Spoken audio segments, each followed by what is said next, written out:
ہماری طرف بھی مدینے کے مالک، ہماری طرف بھی مدینے کے مالک، خدا را ذرا برملا دیکھنا، ہماری طرف بھی مدینے کے مالک، خدا را ذرا برملا دیکھنا، ہماری تباہ۔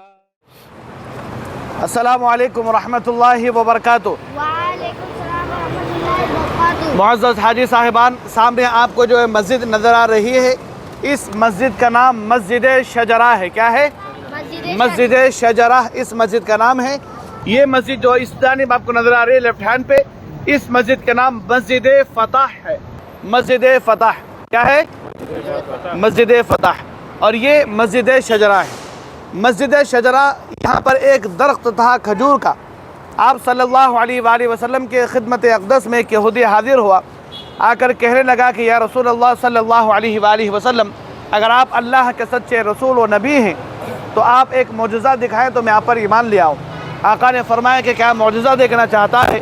تو اس نے بتایا کہ یہاں پہ جو درخت ہے اس کو اپنے پاس بلائیں تو میں آپ پر ایمان لے آؤں گا۔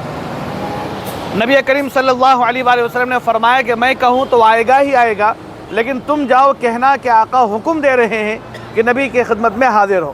جیسے ہی وہ یہودی آیا اور اس درخت سے کہنے لگا تو یہ درخت جڑوں سمیت اکھیڑ کر آپ صلی اللہ علیہ وآلہ وسلم پر درود و سلام پڑھتا ہوا خدمت اقدس میں حاضر ہوا۔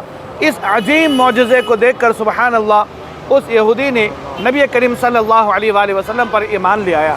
تو اس جگہ پر مسجد بنائی گئی ترکی حکومت نے، اور اس مسجد کا نام مسجد شجرہ رکھا۔ کیا رکھا؟ مسجد شجرہ۔ کہیں سبحان اللہ، سبحان اللہ، ماشاءاللہ۔ اب یہاں پر دیکھیے یہ مسجد فتح ہے۔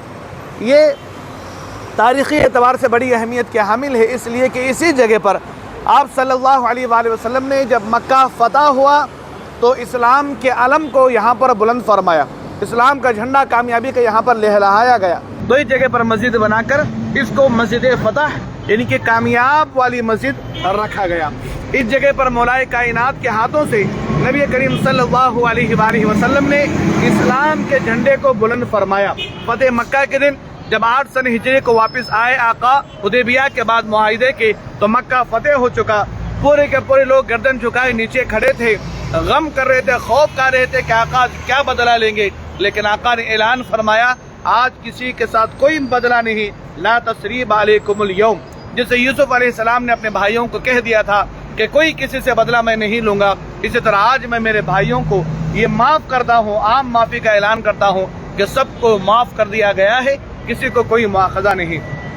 یہی وہ وجہ تھی کہ 8 سالوں میں جتنے لوگ ایمان نہیں لائے، فتح مکہ کے بعد 1 سال میں اس کے 10 گنا زیادہ لوگ دائرہ ایمان میں داخل ہوئے۔ اس وجہ سے انہوں نے دیکھا کہ جو اسلام اتنی معافی کی دعوت دیتا ہو، جن کے ساتھ ہم نے زیادتی کی، مجبور کر دیا کہ وہ مکہ چھوڑ کر چلے گئے، اس کے باوجود جب واپس پلٹ کر فاتحی کی حیثیت سے اندر داخل ہوتے ہیں تو معافی کا اعلان کرتے ہوئے جاتے ہیں۔ چاہتے تو سب کے گردنیں اڑا سکتے تھے۔